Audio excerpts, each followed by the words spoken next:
Hi, I'm Delusion Dispeller, also Laura Beth Colbert in reality, real life, I guess you would say. And I am here today to dispel another delusion. In my preview video, it probably seemed a little bit creepy, and I'm glad because that's what I was going for. Obviously, my main focus and topic of interest is narcissism or narcissistic personality disorder. And I'm talking to you today or tonight about that very topic. However, the reason why I worded it the way I did was because I wanted it to sound mysterious, because narcissists are very mysterious and definitely too good to be true type of people.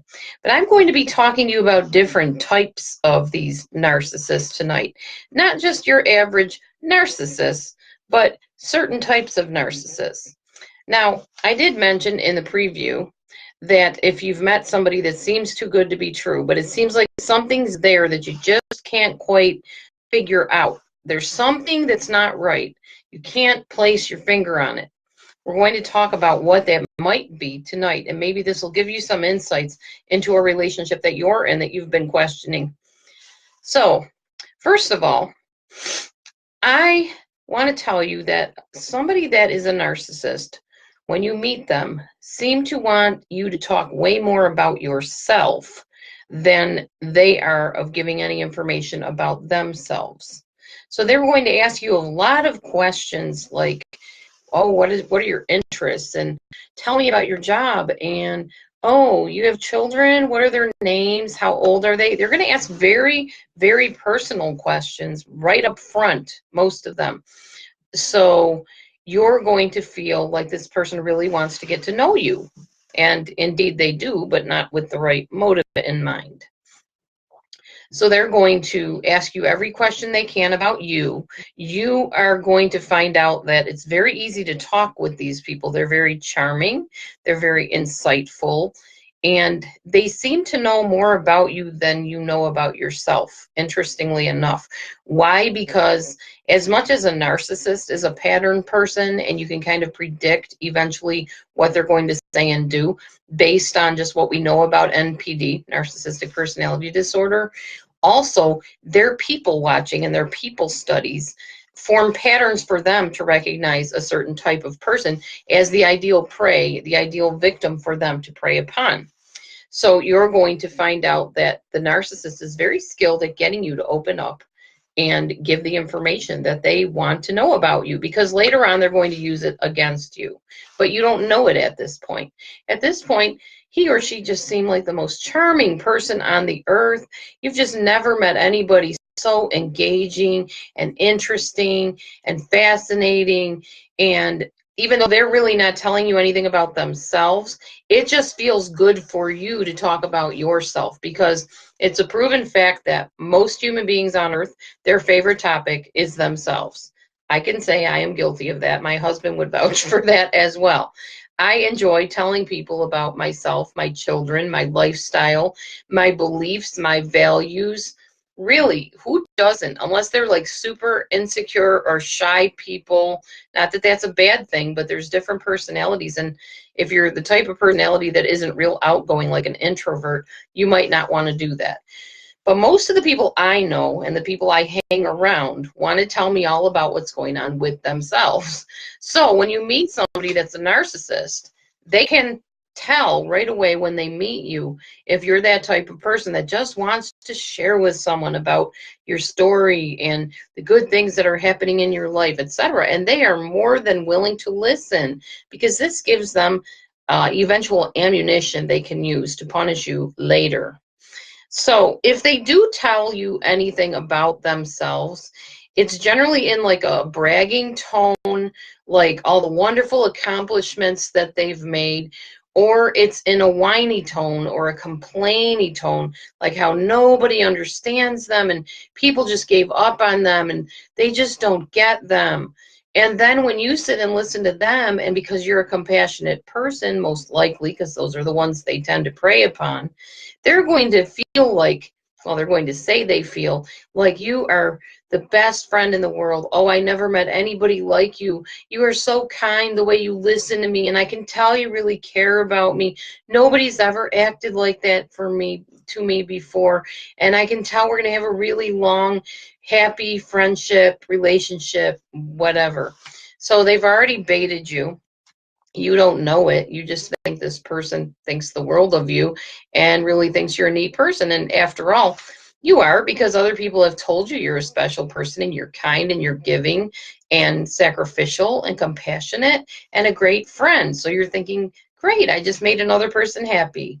Well, it goes way beyond that, and we'll probably get into that a little bit later. So that is the first initial encounter with the narcissist, is they really want to hear what you have to say about yourself so they can take notes, mental notes. So they study you to find out what you love. What is your passion? Why are you interested in that? Wow, that's a really interesting field. Do you know much about it? Have you done some research on it? Well, I know somebody that's in that field and they told me such and such. Chances are the narcissist probably doesn't know anybody in the field, but they know exactly the right thing to say to help you think that they are engaging with you and very interested in what you have to say. They want to know what your dreams are, whatever that is. You want to go to Florida or be a famous author or whatever. And they always know somebody that knows somebody that can get you a leg up in the business, and they may or they may not. And you'll find out eventually if that's the case or not, if you stay with them long enough. They want to know what your beliefs are. And if you believe, we'll just say God, because that's something familiar to me. If you believe in God, they do too. If you're a Christian, oh, so am I. If you believe in meditation, oh my gosh, I just met the most awesome guru the other day and had a private session with him, and he really helps you channel yourself and get into your chakras and find your center. And unlike anybody I've ever met, I mean, the narcissist, this person, this sinister, creepy connection that I'm telling you about, will be anything you want them to be. They will become exactly what you're looking for immediately. All right. Also, they want to know what you will stand for, what you will fight for, what you strongly believe in, what is your, like I said, your passion, your bent, your thrust, the thing you live for. If you like to help little helpless abused animals, then the narcissist just finished a project about helping abuse victims. It may be people, it may be animals, whatever works. When they watch your reaction and see how thrilled you are with them for being involved in this, then that's what they did, supposedly. Quote unquote, helped with whatever charity or whatever it is. So whatever you feel strongly about, what you stand for. If you're a vegetarian, oh, they are too. They wouldn't dream of eating a poor helpless animal because you're a vegetarian, so they have to become whatever it is that you're looking for. So they'll do everything they can to get their foot in the door with you to do just that. Okay, we're going to start talking about types of specific people to watch out for. Chameleons.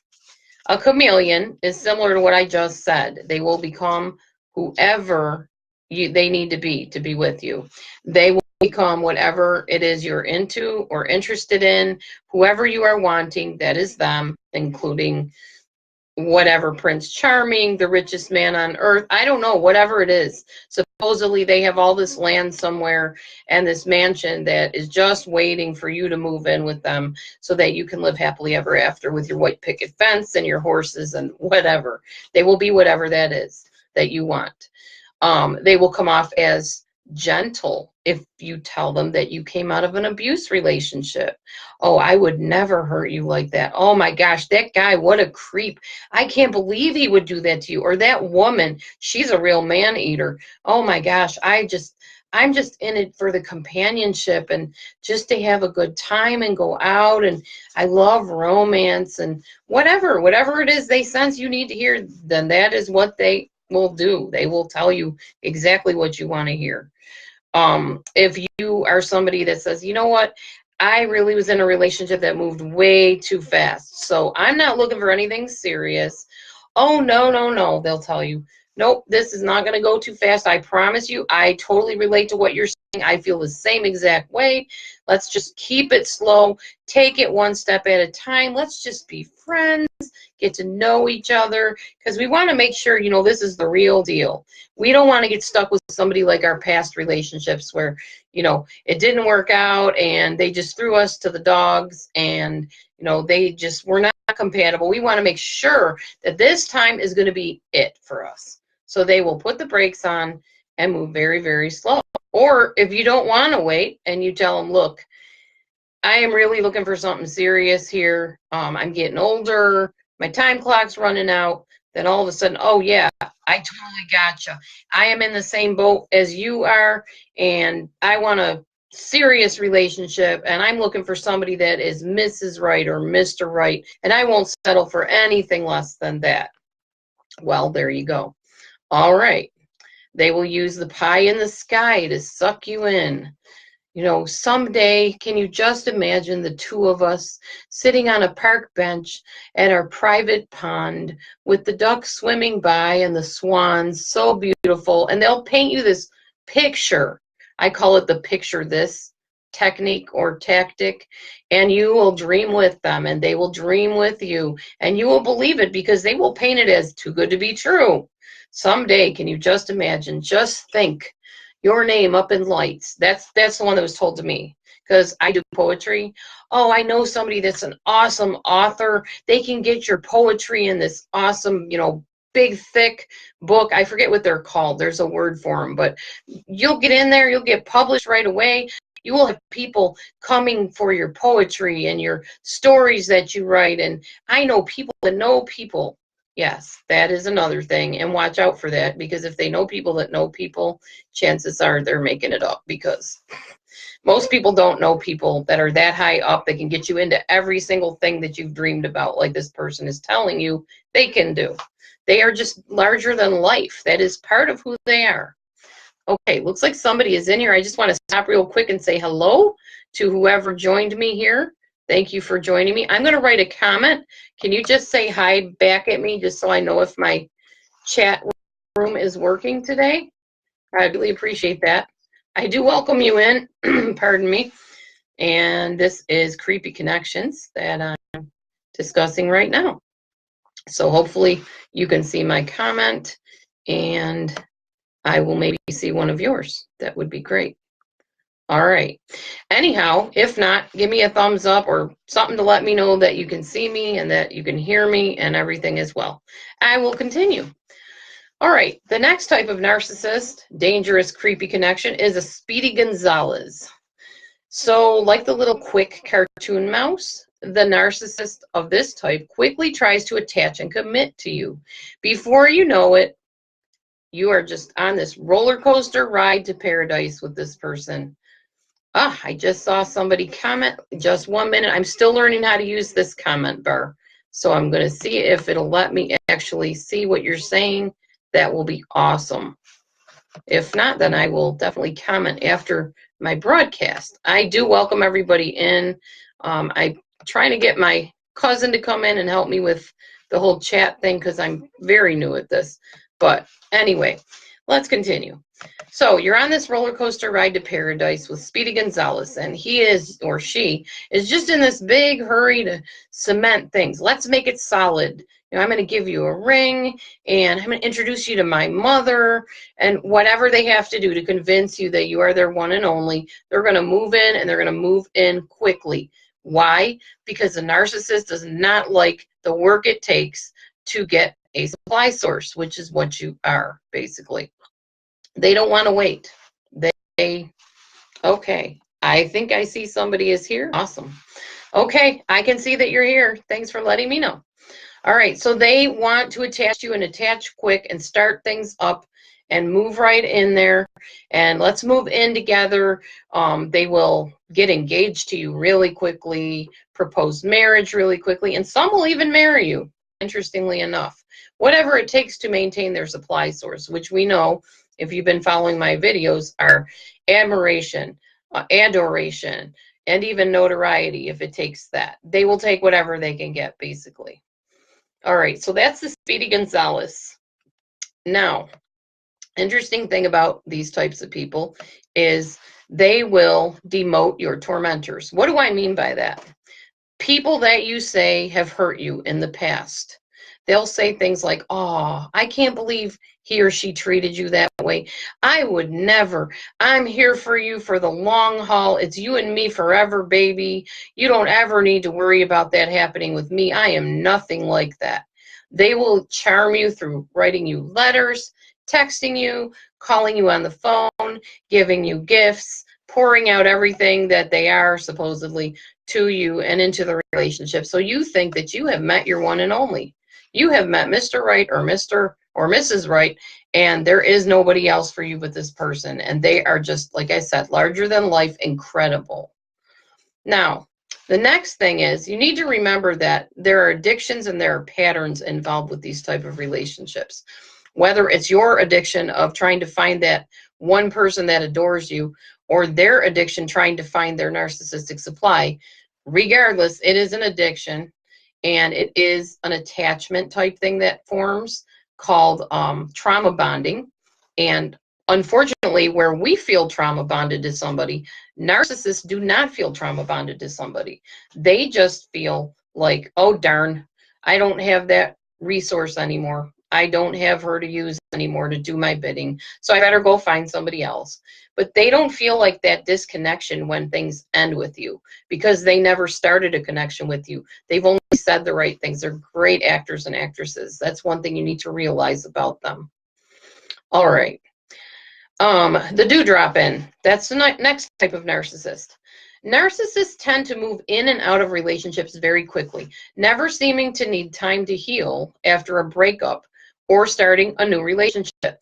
Whereas most people, when they break up, they mourn the loss of that person. They remember the memories they shared, the dreams that they planned, the hopes that they had together. Not a narcissist. They are in and out of relationships very quickly. They do not need to mourn or grieve over the thing ending at all. They are on to the next person before they even break up with you sometimes. In my case, the person I was with, which was a mentor, had already started forming a relationship with my ex-best friend she supposedly helped me heal from. And right in front of my eyes, she was already gravitating towards her and away from me when we were supposed to have a missionary trip to Africa together and, live this happy dream of ministering to people and reaching out for the Lord and all that kind of stuff. And other situations with narcissists that I've had very similar. They found a new person right in front of me before we even split up.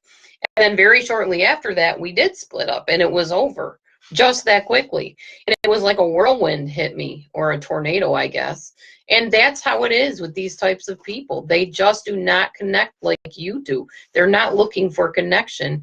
They're looking for basically to use you to get what they want. Period. End of sentence. All right. Crocodile tears and fake apologies. Very common with these types of people. They will pretend to cry and usually will say something like, "Oh my gosh, I didn't realize that upset you. I apologize." They don't say, "I'm sorry." And if they do, it's just fake. They say it because they're supposed to say it, because that's what they understand from studying people that you do when you do something wrong. You say you're sorry. But most of them, from my experience, they say, "I apologize." They don't say what they did wrong. They don't say, "I'm sorry I hurt you. I'm sorry I turned your friend against you. I'm sorry I didn't do what you asked me to do. I'm sorry I stood you up at the party." Nothing like that. It's just, "Oh, I apologize." And it's usually very cold-hearted. And they, like I said, they don't fill in the blanks. They just apologize in general. And then, to boot, they hurt you again in the same way or even worse. There you go. Something to look out for. They twist things back around on you. I call it ring around the rosy tactic. So if you want out, I won't stop you. Instead of them realizing that you're getting out because they're abusing you, while they do realize that they don't care, they'll say, "Oh, well, I see your mind is already made up. I'm not going to try to stop you from doing that." You were asking them if they wanted out, or you asked, "Are you happy in our relationship?" Same thing happens. Well, I can see that you're not, or you wouldn't be asking that question. So if you don't want to be with me, I can't say I blame you. And then they'll play the martyr, and then you'll feel bad because you want out. They're very twisted in what they do. Very, very twisted. Um, Next thing, suddenly a narcissist will notice and criticize unchangeable features about you. So this person that adored you in the beginning, told you you were their one and only and beautiful and glorious and magnificent and the most awesome creature they've ever set eyes on, suddenly will notice you and criticize you about the unchangeable features. So they hate your mouth now. Your mouth turns down funny. I don't like that.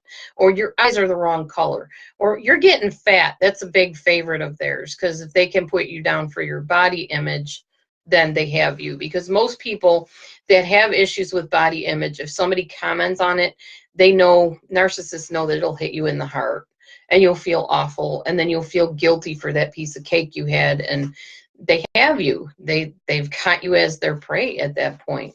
So they will dig at the unchangeable features about you that they know are not easy for you to change, or things that you feel ashamed of. One example is if you once told them, you know, you almost killed yourself, you almost committed suicide, the narcissist will come to you in the worst moment and say, what, are you going to go and take some pills now? Did I make you that upset? Are you just, you know, are you so down that you can't handle life anymore? Here, let me go get your pills for you and help you out. And they'll like mock you. And they'll say it in front of people.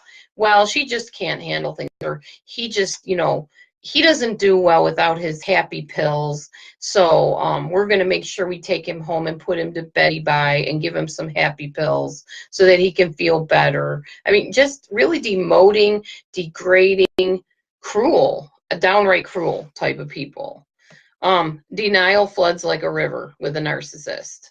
They will say, I never said that. You're crazy. You're making it up. You're exaggerating. That's not how it went at all. You just are, I think you better go to bed. I think you're feeling sick again. And they'll, you know, gaslight you into thinking that they didn't say what you know they just said. You're crazy. You're insecure. You're possessive. You're so jealous. I don't think I can live with you anymore because you're so jealous. They have awful tempers, especially if you hit them in a situation where you've pulled the mask off of them. They will go into a rage. They will break things. They will punch holes in walls. They will threaten you, usually with abandonment. That's their favorite threat. Well, you know, since you're so miserable, I guess I should just leave. I'm sure you'd do better without me. You know, after all, you have all the answers and you don't need me anyway. So they'll flip from being very punishing to guilt tripping you, or playing the martyr. They're very good at playing the martyr. With a narcissist, you're always in a lose-lose situation. The narcissist has no idea what will fulfill them, the narcissist. So they're like a bottomless pit of neediness. No matter what you do for them, it will never be enough. They will say, well, you didn't butter my toast the right way last time, so I want to make sure that you butter it on both sides of the bread instead of just one, because I like it on both sides. And then you'll butter it on both sides and they'll say, why is my toast so greasy? What were you thinking? What did you put butter on both sides of it? And you'll be like, well, what, you're going to blame this on me? Seriously? You're the dingling that put butter. Who even does that? Who butters both sides of the bread? Where did you even hear such a ridiculous thing? And you're thinking in your head, well, you just told me last time to butter both slices of the bread, and now you're sitting here saying you didn't, and I just made this up. And if you try to argue with them, they'll tell you, you're crazy. I never said that. And if you're with somebody long enough that keeps telling you you're crazy, eventually, sadly, you believe it. And it's an awful feeling to question your own sanity. But that is exactly where they put you, and where they back you into these walls where you can't get out of, these traps. All right. The next thing is they are pity partiers. No matter how much you reassure a martyring narcissist, they will never seem to accept your encouragement. They can be sick, they can be depressed, whatever's going on with them. If you try to make them feel like you care, it will never be enough. Again, they'll be like, what are you doing? Why are you standing there with that Kleenex like that? Well, you're crying and I'm trying to comfort you. That's not going to do any good. You think that's going to comfort me? Lady, seriously, do you really think that that's what it takes to make me feel better? You really don't know me at all. I think you need to really, think about me instead of yourself all the time. That's not what I needed. You need to know what I need when I'm down. And it's like they expect you to read their minds. And the scary thing is, even if you could read a narcissist's mind, you'd be wrong, because they'll tell you you're wrong. They'll tell you, no, that's not at all what I wanted. That's not at all what I was thinking. That's not at all what I need. So you'll always feel like you're never enough. You've never done enough. You're never going to reach whatever this thing is way out there that this narcissist says you need to be or do. You're never going to get there. So you're just going to be beating your head against a proverbial wall and feel frustrated and feel like you're never enough. And it's very upsetting and very distressing. They will majorly put themselves down even more if you try to pick them back up again emotionally. They will play the martyr. Again, the pity party, or like I said, they will say, well, I don't know why you're worrying over me. I'm really not worth your time or your effort. I don't see why you stay with me. You just really must have like this sadistic thing going on with you, that you have to stay with somebody that's so cruel and so mean to you like I am. And you're sitting there thinking, well, if you know you're cruel and mean, why do you keep doing these things to me? Why do you say the things you say? Well, simple answer to that is they're a narcissist. That is what narcissists do. A narcissist is what a narcissist is, and that's just how it is, unfortunately. Okay, so they will shoot you when you're down. The worse or sicker you feel, the more the narcissist hates you and hones in on you for the attack. I told you a little bit about that earlier regarding the illness with the pills and stuff and such.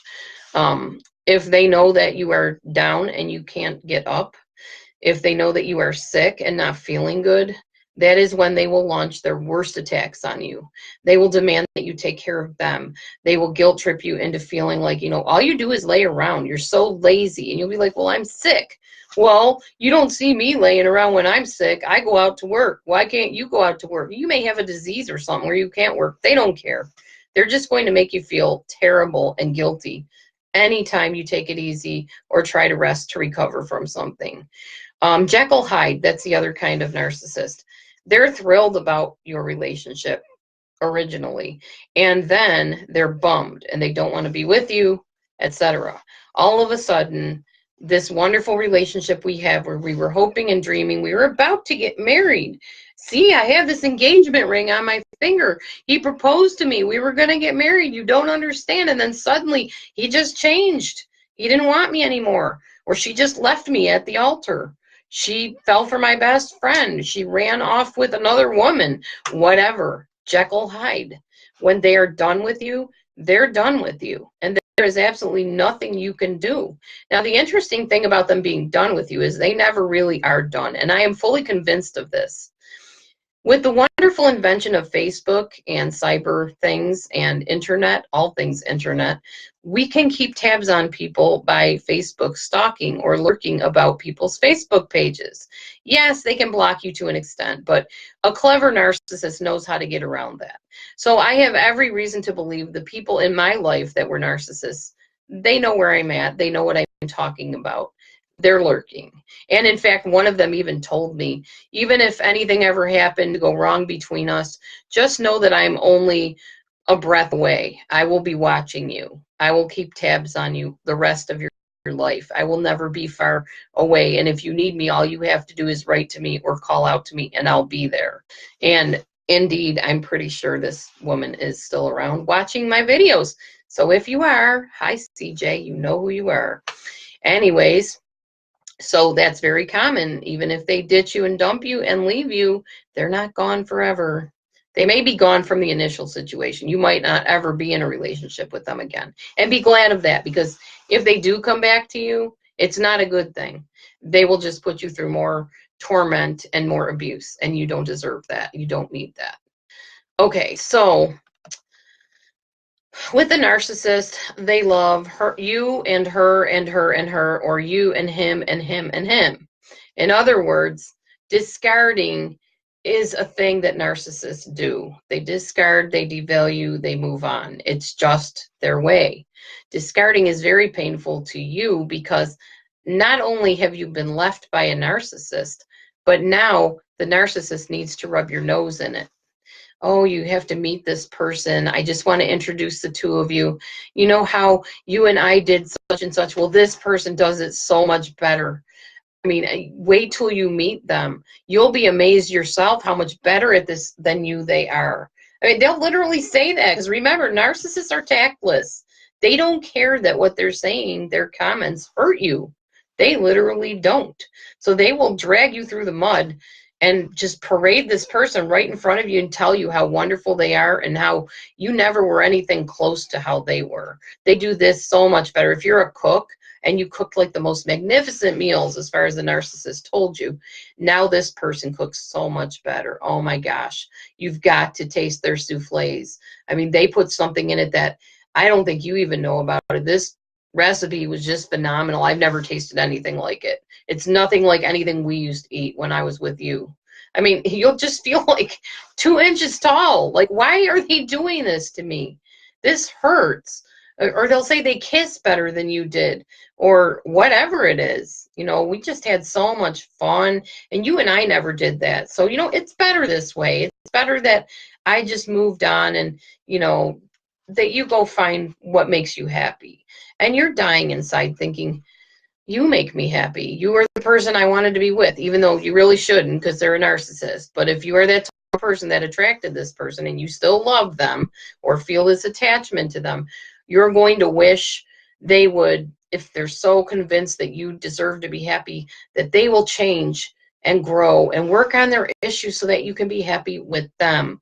But sadly, in most cases, or at least the ones I know of, that is not what happens. They go on to the next person. You are left alone with nobody for a while till you realize you're worth more and you find somebody new, hopefully. And that's the rest of the story. All right. So they're bragging about this person, how happy they are. You will see Facebook comments and videos and phone calls to tell you all about this new person. Don't be surprised. The person I was with, the mentor, a woman, had told me she would never, ever take a picture of somebody without them knowing about it. I told her I'd taken a picture of my daughter sleeping on the couch, and she acted like I was some sort of a pervert because I took a picture of my daughter sleeping.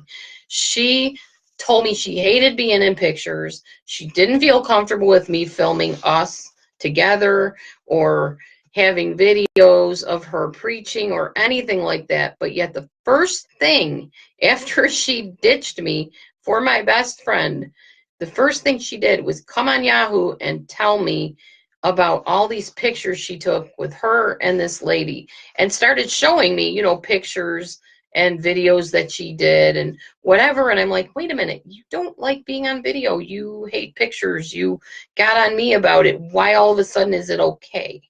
And when I asked her that, she said, I don't know. I guess I just thought about it and I was okay with it. Now, I have to tell you, she was very vehemently opposed about it. It wasn't like, oh, well, I don't feel comfortable being in pictures. It was almost like a threat to her if I took a picture of her. And now it was just all of a sudden, okay, and just happy-go-lucky, and oh, we're having this great old time. Look at this new friend I have, and don't you wish you were here? Wish you could be, you know. That's how they are. Their minds work that way. They're just really cruel, awful people, unfortunately.